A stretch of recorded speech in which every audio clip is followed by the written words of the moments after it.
Começa agora o programa Equipe em Casa, um show de conhecimentos indo até você. Olá amigos, programa Equipe em Casa, de volta para casa. Queremos agradecer à TV Record por acreditar no nosso trabalho, acreditar na educação e levar conhecimento para todos os lares da nossa cidade. No primeiro bloco de hoje, a professora Catarina vai falar para a gente sobre água. Olá, crianças, tudo bem? Quanto tempo! Aqui estou eu novamente, a tia Catarina, para passar conhecimento para vocês. E hoje nós vamos falar sobre um tema muito legal e muito importante, sobre a água. Imagino que já deve ter passado aí na sua mente várias situações envolvendo a água, né? Você tomando água, você tomando banho. Mas será que a água está relacionada apenas a isso?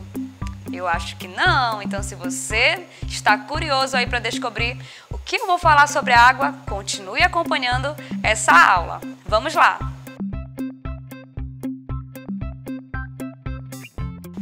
Bom, a água ela é muito importante e eu vou falar para vocês hoje por quê.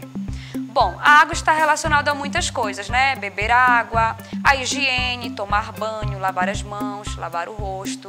Também está relacionado ao nosso organismo, à nossa saúde, a hidratar. Também está relacionado à questão da preservação, pois a água está por toda parte, certo? Então, está relacionado a nós, seres humanos, e também ao meio ambiente. Então, vamos lá. O nosso planeta Terra, a maior parte dele é composta por água. Vamos observar um esquema, uma imagem.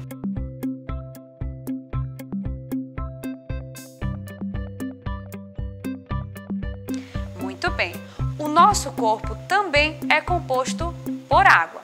Então aí já dá para ter uma noção do quanto a água é importante. Está relacionado a tantas coisas que envolvem a gente e o espaço que a gente vive.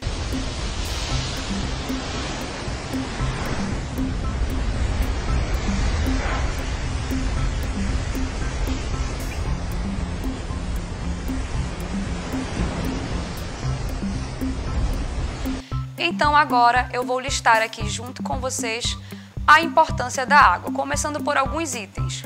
Primeiro, a água é importante para a regulação da temperatura do nosso corpo. Também é importante na regulação da temperatura do ambiente.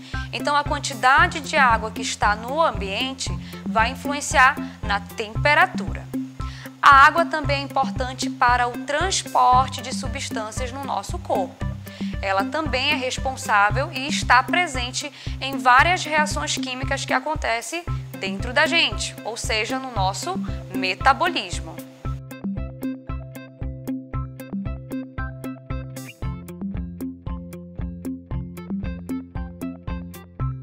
A água também é um excelente solvente universal, porque ela é capaz de dissolver diversas substâncias. Por exemplo, se você pegar um recipiente com água, colocar um pouquinho de sal, você vai perceber que ele vai ser dissolvido, certo? Muito bem. Outra importância da água. Através dela, a gente vai eliminar substâncias tóxicas do nosso corpo, já que a urina é composta 90% de água.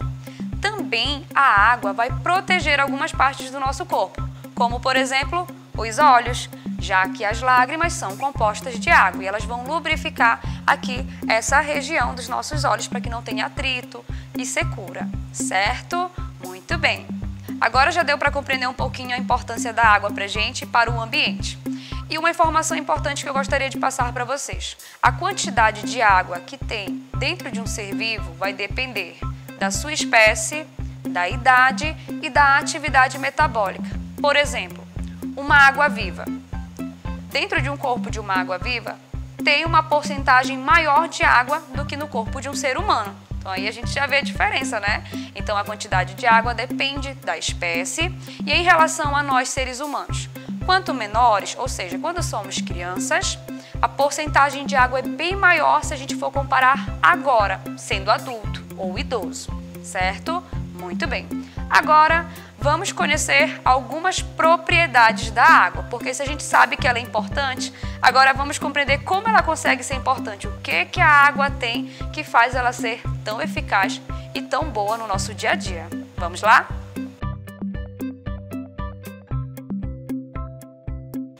propriedades da água. Bom, eu vou listar algumas aqui e passar alguns exemplos para vocês compreenderem legal.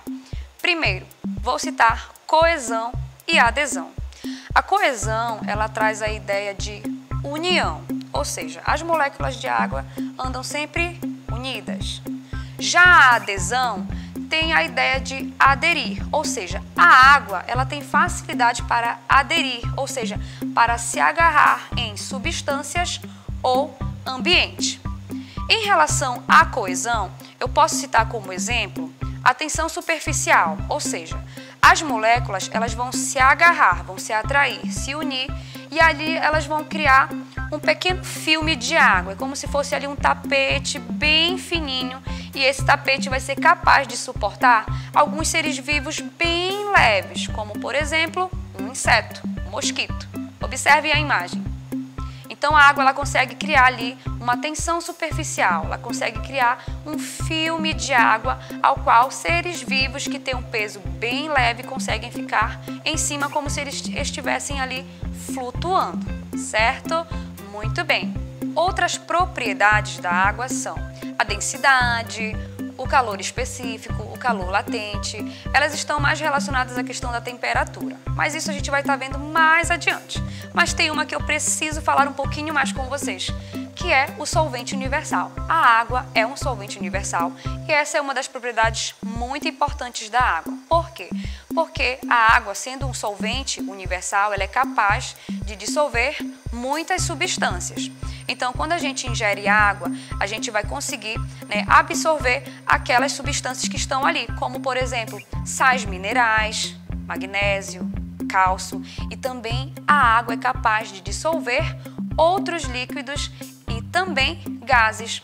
É por isso que os animais conseguem viver embaixo da água, porque a água dissolve o oxigênio e os peixes vão ali ingerir debaixo do mar. Certo? Muito bem, então olha só como a água é muito importante e olha só que legal, são muitas propriedades específicas que fazem com que a água traga tantos benefícios para nós, seres humanos, e também para o ambiente, certo? Mas olha, não acaba aqui não, viu? Ainda tem muita coisa legal para a gente aprender sobre a água. Tem o ciclo e outras propriedades específicas que a gente vai estar vendo mais adiante. Eu espero que você tenha compreendido a importância da água e suas propriedades. Não esqueça, economize água, vamos preservar e hidrate-se, viu? Tá muito calor aqui no estado. Beijinhos, tchau, tchau. Então, como você viu, quase tudo é água. Equipe em Casa volta já. Pesquisas comprovam: escolas pouco arejadas favorecem a propagação do coronavírus. Aqui no Colégio Equipe, seu filho não corre esse risco. Temos ambientes amplos, confortáveis e arejados. O Colégio Equipe conta com a excelência do ensino híbrido, totalmente voltado ao novo normal. Colégio Equipe, segundo e terceiro lugar geral no Enem. Matrículas abertas. Saudações a toda a comunidade educacional do Grupo Equipe, Colégio Equipe Trem, Colégio Equipe Jesus de Nazaré. Quero convidar a todos para o melhor 2022. Temos a oferecer a qualidade de sempre, o resultado de sempre, uma bela de uma estrutura e principalmente os melhores professores da cidade. Muitos deles exclusivos. E isso pode fazer toda a diferença. O Grupo Equipe se solidariza com as famílias nesse momento de crise econômica e toma uma decisão corajosa de congelar as mensalidades. Isso mesmo, congelar as mensalidades. No outro ponto, tomamos a decisão de negociar com os fornecedores do material didático um desconto que conseguimos e já foi repassado para nossos preços. Quero convidar toda a sociedade amapaense para conhecer nossas instalações, nossos professores, nossos propósitos, para que tome a melhor decisão e, quem sabe, esteja conosco em 2022. Até breve.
Nesse segundo bloco, Enem, Química, professor Igor, e vai falar sobre perfumes. Salve, salve, seja bem-vindo a mais uma aula de Química aqui no Equipe em Casa. E hoje falaremos sobre um tema agradável, um tema interessante, nessa nova abordagem que trabalharemos a partir dessa aula. Você já tomou seu banho hoje? Já passou aquele perfuminho para garantir aquele cheirinho gostoso? Então, é sobre isso que nós falaremos hoje, perfumes. Você sabe como surgiu esse item de higiene tão essencial às nossas vidas? Vem comigo. Tudo começa lá no tempo do Egito Antigo. O perfume possui uma origem religiosa. Então, naquele tempo, eram queimadas folhas, madeira, flores e essências animais que produziam um cheiro adocicado. E esse cheiro era oferecido aos deuses, algo que hoje nós conhecemos como incenso. O incenso, você não realiza a queima de um material que exala uma fumaça perfumada? Pois é o mesmo sentimento dessa prática lá no Egito Antigo. Só que esse processo precisou ser aperfeiçoado.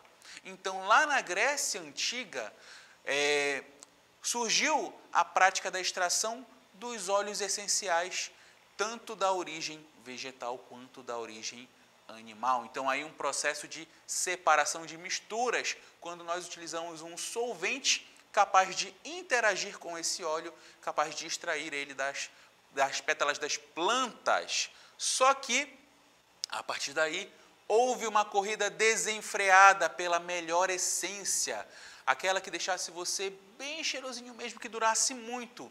E nesse processo, quase uma raça de um veado foi extinta, o veado almiscareiro. Esse veado, ele tem uma essência forte, uma essência pungente, que ela é extraída diretamente do seu ventre. E nesse processo, 50 mil veados almiscareiros foram mortos para extrair 1.400 quilos desse óleo essencial, o óleo de almiscar. Só que o perfume não é assim como nós conhecemos antigamente. O perfume, claro, essas práticas foram se refinando. Então, a partir daí, foram produzidas sínteses laboratoriais, tanto dessas essências animais, quanto das essências vegetais. Vocês sabiam que também as plantas passavam por um perrengue gigantesco? Tem uma planta, uma flor chamada jasmim. Para você produzir 1 quilo de óleo de jasmim, são necessárias 8 milhões de flores. Então, a ciência, a química veio para tornar esse processo mais barato, para baratear, e também para causar menos malefícios tanto aos animais quanto aos vegetais. Certo? E, deixa eu te falar uma coisa, você conhece a composição do perfume? Claro, ela varia de perfume para perfume, só que 3 componentes são essenciais ali. O primeiro deles, eu já falei aqui, é o óleo essencial. Esse óleo essencial pode possuir origem animal, origem vegetal, ou pode ser sintetizado em laboratório artificialmente. Certo? Junto com esse óleo essencial, é preciso ter um solvente que vai fazer esse óleo render. Geralmente esse solvente é o álcool, o etanol hidratado. Então, você terá também, dentro desse álcool, uma parte de água. Só que, se eu tivesse apenas esses dois, o meu perfume não duraria tanto, porque essências são voláteis, o álcool é volátil, então ele iria escapar rápido. Daí, nós precisamos de um fixador, que é um outro óleo essencial, só que esse em especial, ele é menos volátil.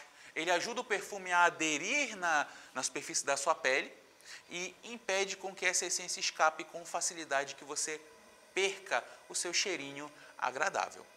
Agora, nas essências, como é que as essências de um perfume funcionam? Aí você tem que ver as notas de um perfume. Você já deve ter percebido alguma vez que quando você passa o perfume, você sente um odor forte. E esse odor ele desaparece com cerca de 15 minutos e o cheiro do perfume muda. Por quê? Porque no perfume nós temos 3 tipos de notas diferentes. A primeira delas é a nota de saída. É aquela que quando você borrifa o perfume, é a primeira nota que te chama a atenção. Quando você está comprando o produto, quando você está escolhendo o seu produto. Essa nota de saída geralmente é uma essência cítrica, uma essência aromática, uma essência bem agradável, porém ela é muito volátil. E ela dura até 15 minutos lá no seu corpo. Sair dessa essência, sair dessa nota, você tem a nota de corpo. Essa sim dá característica ao seu perfume. É essa nota que as pessoas mais sentem quando alguém chega com você. Ah, eu lembrei do teu cheiro. O cheiro justamente é essa nota de corpo. São essências florais. Essas essências elas permanecem até 6 horas no seu corpo após a aplicação do perfume. Só que, lembra que eu falei do fixador? O fixador também ele é uma essência, porém ele é uma essência mais pesada. Pode ser uma essência amadeirada, uma essência de baunilha, uma essência de couro, de madeira. E essa aqui permanece por mais tempo, até por 8 horas no seu corpo. Legal, né? Agora você percebe essa sinfonia de fragrâncias que compõem o seu perfume. Só que, seguinte, qual perfume escolher? As pessoas têm dificuldade, porque no mercado hoje nós temos diferentes produtos. Nós temos perfume, nós temos água de toalete, nós temos colônia, nós temos o body splash. Qual eu devo escolher? Seguinte, primeiro você tem que entender a diferença de cada um deles. A diferença está na quantidade da essência, do óleo essencial. O perfume, ele possui mais essência, enquanto outros possuem uma quantidade menor de essência, certo? Então, aqui você tem o perfume, a água de colônia e o body splash. O perfume, na composição dele, 30% é essência. Ah, então agora eu só vou escolher perfume. Calma, presta atenção em uma coisa. Quanto mais essência eu tiver no meu produto, mais caro ele fica. Sem contar também que o perfume não é indicado para nós, brasileiros, que moramos numa área tropical. Porque aqui nós tomamos banhos com mais frequência e também nós suamos com mais frequência. E o suor, ele interfere no odor do seu perfume. Então, perfumes com consideração de 30%, 25% do óleo essencial são mais recomendados para locais frios. Por quê? Lá você toma menos banho, lá você sua menos, então o perfume dura por longos períodos. Aqui não compensa, porque você utilizaria, você suaria, o cheiro ficaria totalmente diferente do desejado e você teria que tomar um banho rápido, então não é o caso. Aqui no Brasil nós utilizamos mais a água de colônia, nela você possui de 5 até 8% da nossa essência. Nela você tem mais solvente, você tem mais álcool hidratado, consequentemente mais água na sua composição. Por isso que após tomar um banho, devemos passar uma colônia no nosso corpo, você sente aquele frescor. Esse frescor é devido à quantidade de água presente na água de colônia. E também nós temos opções mais baratinhas, que é o body splash. No body splash você tem de 3 a 5% da essência. O body splash, ele não dura tanto no corpo, mas ele é recomendado para você estar passando de tempos em tempos para você manter aquele cheirinho agradável. Então, quanto mais essência, mais caro é o meu perfume, mais ele consegue durar no meu corpo. Só que como moramos aqui no Brasil, nós utilizamos a colônia, que é uma quantidade ideal da essência para manter o odor ao longo do dia. Tem que estar sempre passando, tá bom? Então, como é que isso cai? Como é que isso pode cair na sua prova? Então, separei aqui uma questão da Uninasal. Começa assim. Os perfumes têm em sua composição uma combinação de fragrâncias distribuídas segundo o que os perfumistas denominam notas de um perfume.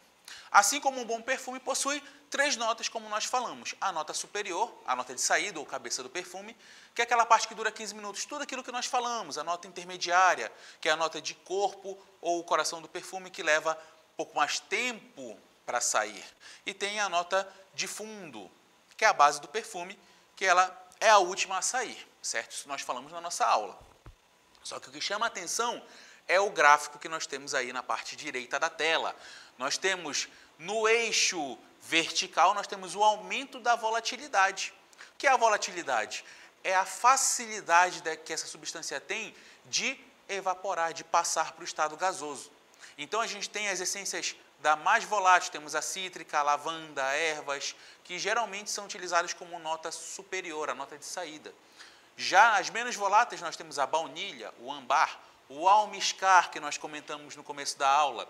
Essas são as notas de fundo, certo? E nós temos, no eixo horizontal, o aumento do tempo de volatilização. Então, a baunilha é aquela que mais permanece.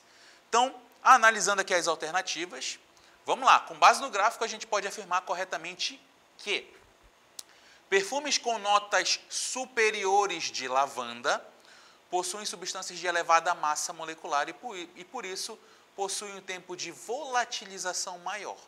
Então, você vai procurar a lavanda dentro desse gráfico. A lavanda é o segundo tubinho, certo? Então, ele está falando perfumes com notas superiores. Quem é o superior? A cítrica. Então, está dizendo que a cítrica possui elevada massa molecular. Com isso, o tempo de volatilização maior. Presta atenção numa coisa.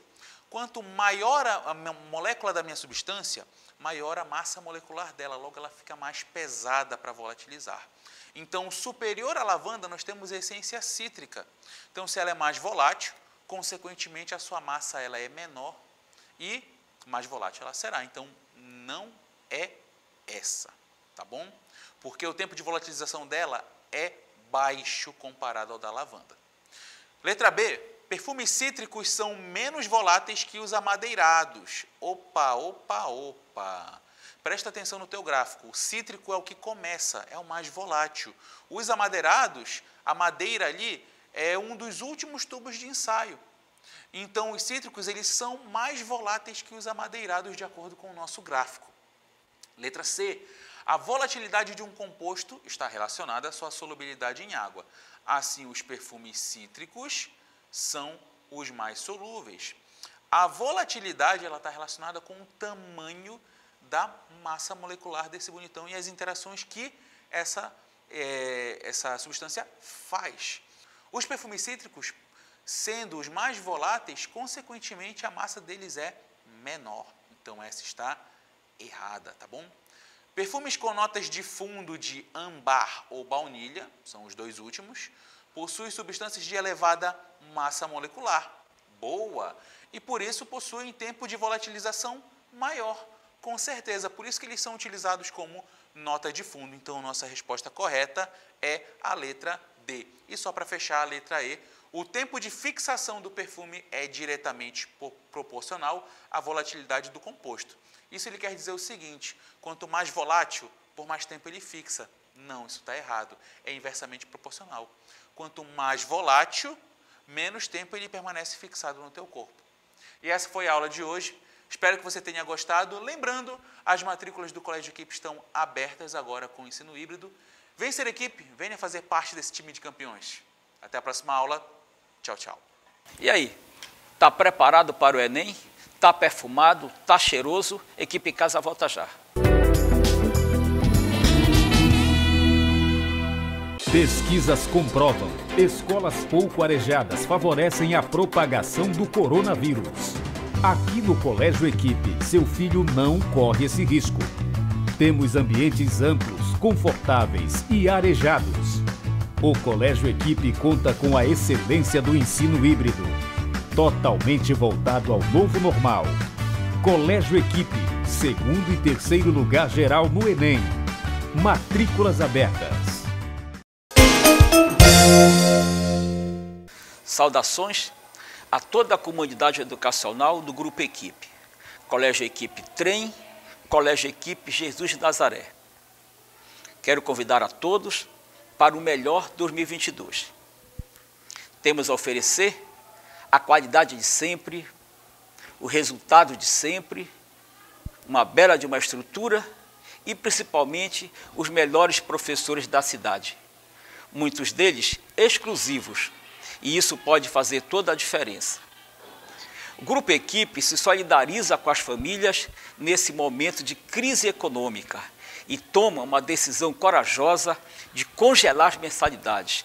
Isso mesmo, congelar as mensalidades. Num outro ponto, tomamos a decisão de negociar com os fornecedores de material didático um desconto que conseguimos e já foi repassado para nossos preços. Quero convidar toda a sociedade amapaense para conhecer nossas instalações, nossos professores, nossos propósitos, para que tome a melhor decisão e, quem sabe, esteja conosco em 2022. Até breve.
Nesse bloco, Enem, História, Professor Danilo. Salve, salve, turma boa! Tudo bem com vocês? Aqui quem está falando é o professor Danilo Mendes, professor do Colégio Equipe. E hoje nós estamos aqui na área de Ciências Humanas, componente curricular de História, onde nós vamos dar continuidade aos nossos assuntos da aula anterior, em que nós estamos falando aí sobre o período colonial, ou o que a gente chama de colonização da América Portuguesa, ou seja, a América que foi colonizada pelos portugueses. Então, na aula de hoje, nós vamos falar mais especificamente sobre a expansão territorial do Brasil. E aí, para isso, nós precisamos compreender um pouco a respeito de como estava conformado a organização econômica, ou seja, o processo de exploração dessa colônia que hoje é o Brasil. A primeira parte que nós temos aqui é para falar justamente sobre o açúcar e os engenhos. Lembrando que esse é o segundo grande ciclo econômico deste período, em que nós relatamos na primeira aula, falando sobre a questão do pau-brasil. A partir desse momento, então, os portugueses vão buscar aí uma forma de explorar a sua colônia. Afinal, era essa a intenção de se ter um espaço como esse. Então, nesse período, a base da economia colonial era o engenho de açúcar, certo? Em que as plantações ocorriam no sistema de plantation e isso estava muito voltado para o pacto colonial. Como funcionava essa base da economia? Basicamente, nós tínhamos as grandes fazendas de engenho, que eram responsáveis por toda essa produção, da plantação da cana-de-açúcar, da sua retirada, em que elas eram moídas e eram transformadas em grandes tabletes de açúcar para serem levadas para a Europa. E a partir disso, destas grandes plantações, é que nós entendemos o chamado sistema de plantation. O que é esse sistema de plantation? São grandes fazendas, são grandes porções de terras, em que nós temos a produção, a plantação de um único produto voltado para a exportação. E um detalhe, a mão de obra utilizada nessa produção, nessas chamadas plantations, é a mão de obra escrava.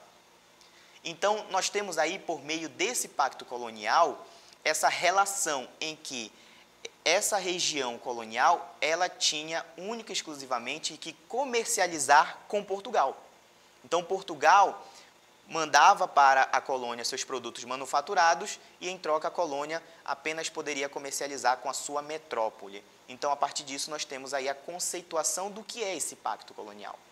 A sociedade açucareira também, nós precisamos lembrar, ela era uma sociedade patriarcal, que era a conformação desse período colonial, em que nós temos inclusive esta imagem que nós podemos observar de Henry Chamberlain, que ele mostra uma família brasileira, de como se conformava, de como era essa família que ficava organizada aí nessa sociedade colonial. Então nós temos ali o chefe da família, que era geralmente o grande fazendeiro, o chamado senhor de engenho. Ele era responsável por mandar e desmandar dentro dessas grandes fazendas, ele tinha autoridade, ele era o chefe, ele era o responsável pela família, ele era o responsável por toda a organização dessas fazendas de engenho. E aí nós tínhamos a sua esposa, os seus filhos e os seus escravos que viviam todos dentro dessa fazenda que a gente chama de engenhos.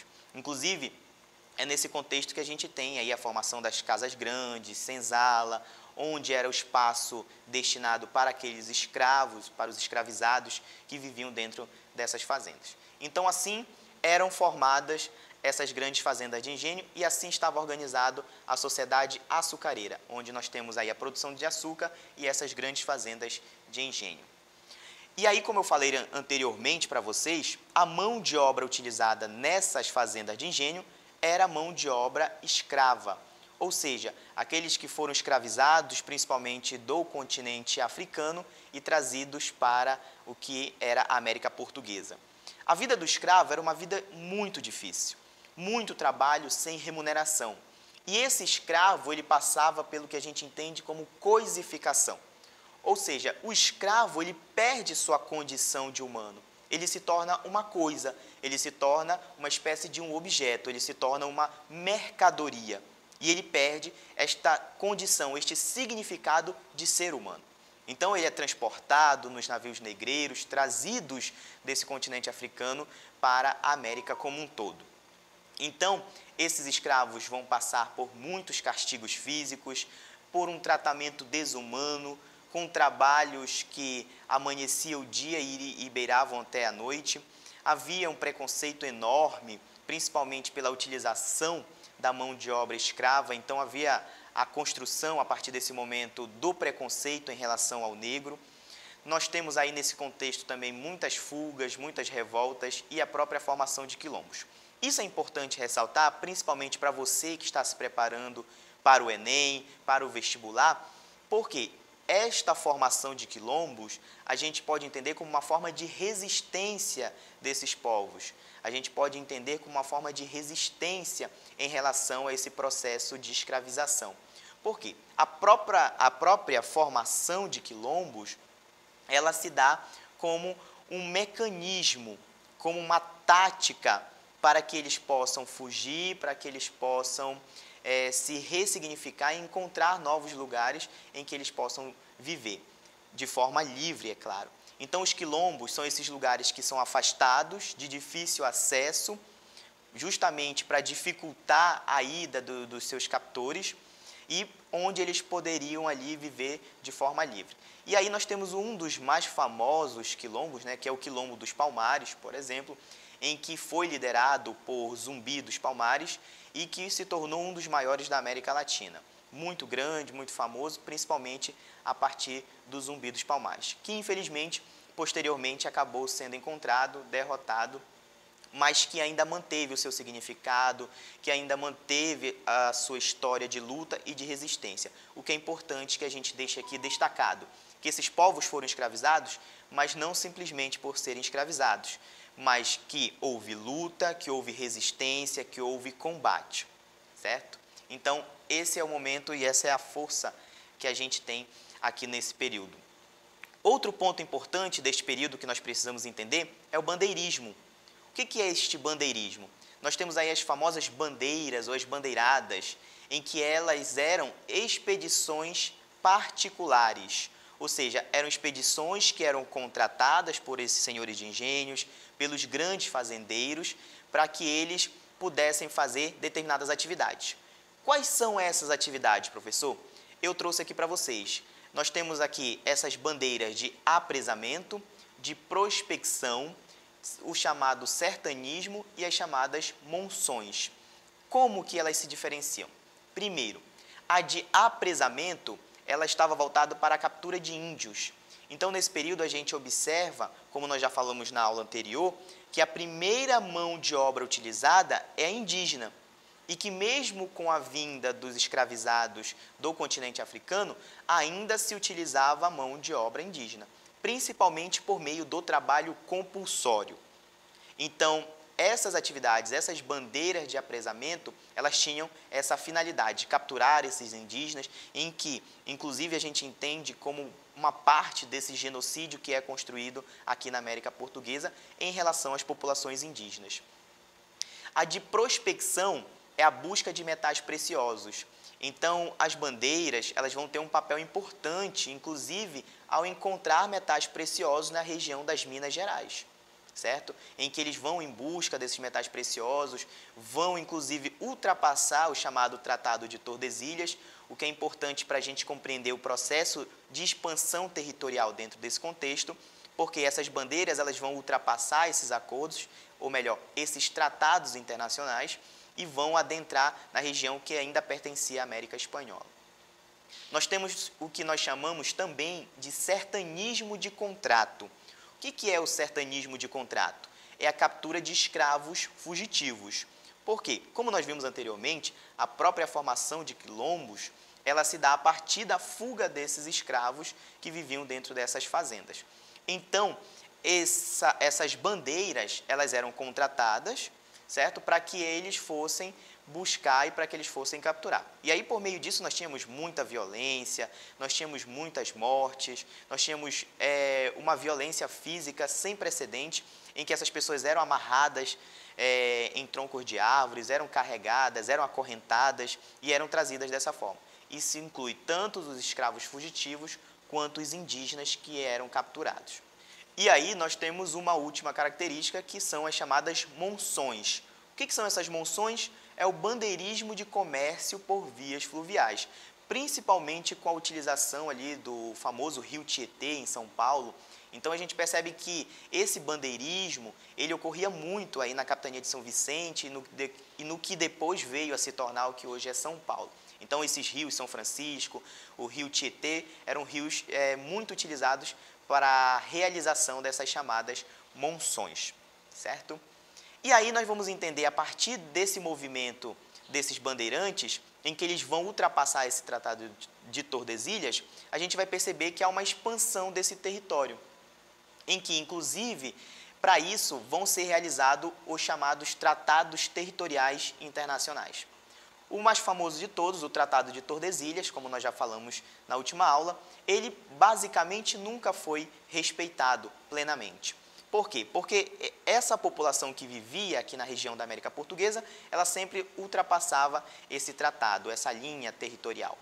Então, o primeiro tratado que nós temos é o chamado Tratado de Utrecht, de 1713, que foi firmado entre Portugal e a França para estabelecer os limites entre os dois países aqui na costa norte do Brasil, que inclusive envolve a questão do Amapá. Ou seja, a ideia ali é delimitar a região, como vocês podem observar pelo mapa, onde nós temos o número 1, em que é a região que hoje é o atual Amapá com a atual Guiana Francesa. Ou seja, esse tratado ele definia o rio Oiapoque como limite entre os dois territórios, certo? Inclusive, depois nós vamos ter um segundo Tratado de Utrecht, de 1715, que vai ser assinado entre Portugal e Espanha, já no sul do Brasil, para definir também a fronteira sul do nosso país. Nós vamos ter outro tratado territorial que é importante, principalmente para você que está se preparando para o vestibular, para o Enem, em que ele geralmente é trabalhado, que é o Tratado de Madrid, de 1750.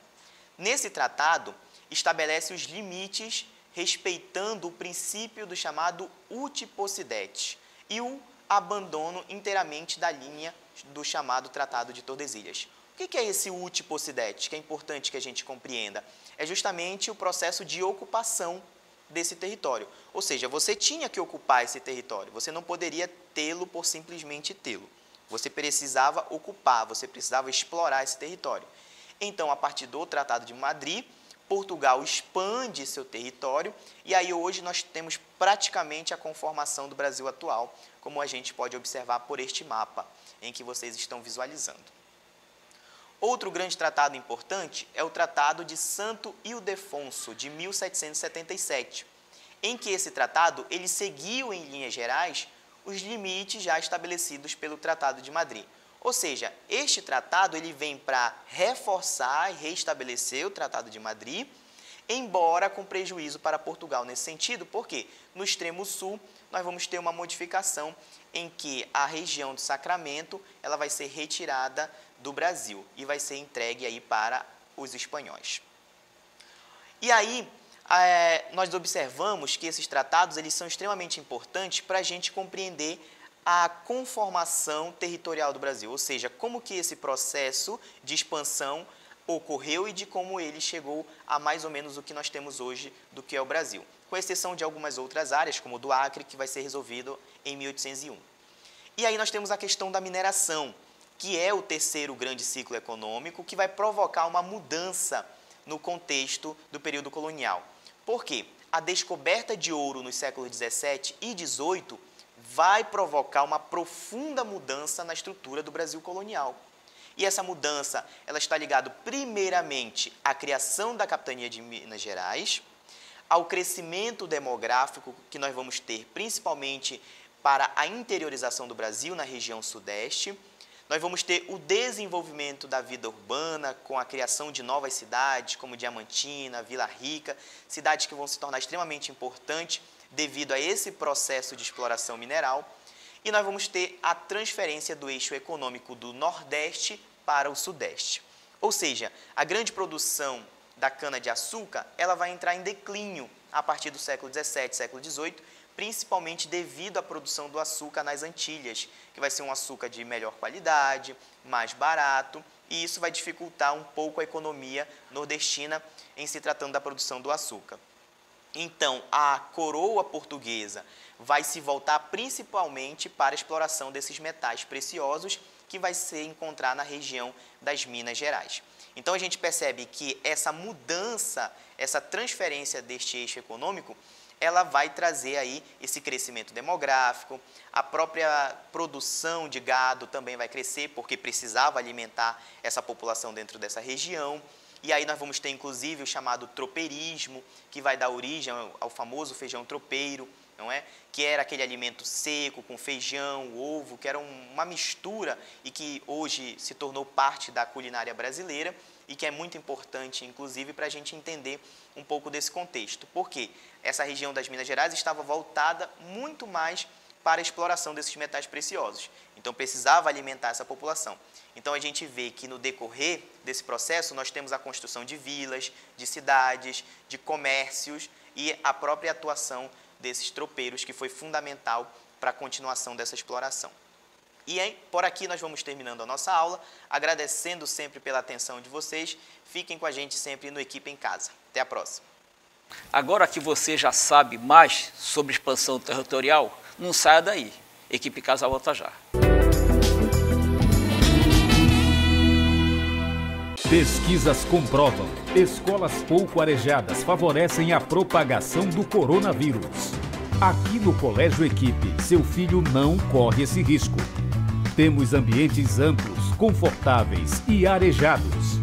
O Colégio Equipe conta com a excelência do ensino híbrido, totalmente voltado ao novo normal. Colégio Equipe, segundo e terceiro lugar geral no Enem. Matrículas abertas. Saudações a toda a comunidade educacional do Grupo Equipe, Colégio Equipe Trem, Colégio Equipe Jesus de Nazaré. Quero convidar a todos para o melhor 2022. Temos a oferecer a qualidade de sempre, o resultado de sempre, uma bela de uma estrutura e principalmente os melhores professores da cidade. Muitos deles exclusivos, e isso pode fazer toda a diferença. O Grupo Equipe se solidariza com as famílias nesse momento de crise econômica e toma uma decisão corajosa de congelar as mensalidades. Isso mesmo, congelar as mensalidades. Num outro ponto, tomamos a decisão de negociar com os fornecedores de material didático um desconto que conseguimos e já foi repassado para nossos preços. Quero convidar toda a sociedade amapaense para conhecer nossas instalações, nossos professores, nossos propósitos, para que tome a melhor decisão e, quem sabe, esteja conosco em 2022. Até breve.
Nesse quarto bloco, faremos uma aula de física e eu terei o prazer de estar com vocês. E nesta aula falaremos sobre o consumo de energia elétrica dos aparelhos domésticos. Vamos fazer isso resolvendo uma questão. Vamos à questão. Uma família com 4 pessoas usa um chuveiro elétrico no inverno com potência de 4.500 watts.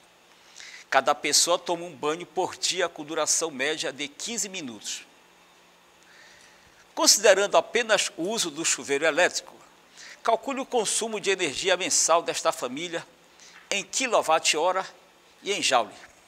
Veja bem, nós vamos calcular a energia consumida, mas para isso, vamos lembrar um pouco sobre o conceito de potência. Você deve estar lembrado que potência é a rapidez com que uma forma de energia se transforma em outra forma de energia. Por exemplo, um ferro elétrico. Qual é o ferro que tem maior potência? É aquele ferro que transforma a energia elétrica mais rapidamente em energia térmica. Esse é o ferro que tem maior potência. Um outro exemplo é um carro parado num sinal vermelho, mas o motor está ligado, produzindo energia química. Na hora que o carro parte, essa energia química se transforma em energia cinética de um movimento. O carro que transforma mais rapidamente a energia química da combustão em energia cinética de um movimento é o carro que tem maior potência.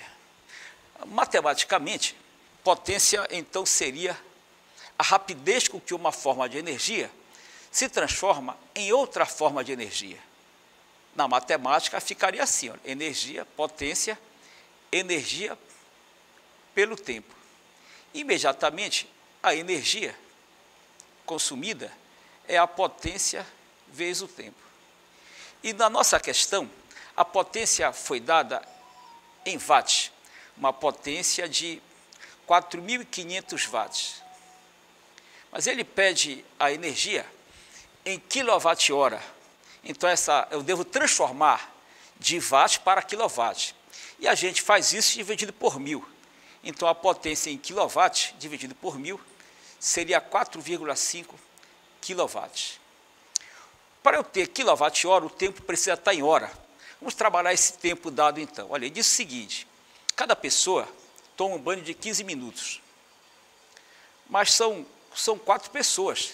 Então, eu vou multiplicar por 4. Então, no dia, eles vão gastar 60 minutos, essa família. 60 minutos equivale a 1 hora todo dia. Como eu quero um consumo mensal, 30 dias. Se é 1 hora todo dia, ao final de 30 dias, vamos ter um tempo de 30 horas. Então, eu já tenho a potência em quilowatt e o tempo mensal em hora, 30 horas. Agora, nós podemos usar o cálculo da energia consumida, que seria a potência em quilowatt vezes o tempo em hora. Potência 4,5 kW e o tempo 30 horas. Isso vai dar um consumo mensal de 135 kWh. A questão ainda pede que transforme para joule. Você, multiplicando por 3,6 10 a sexta, consegue transformar para joule, o que daria um valor de 4,86 10 a sexta joules. Multiplicando por 3,6 10 a sexta, a gente passa de quilowatt-hora para joule. Então, calculamos a energia consumida por um aparelho. Você pode fazer isso com a televisão, com a geladeira, com todos os equipamentos, e achar o consumo mensal. Mas o que é importante também é quanto você vai pagar por esse consumo, que é o que pede aqui a nossa letra B. Se 1 kWh, olha aí, se 1 kWh custa 30 centavos do real, você faz uma regra de 3 aqui. Então, o consumo do chuveiro, que é 135 kWh, vai estar para X.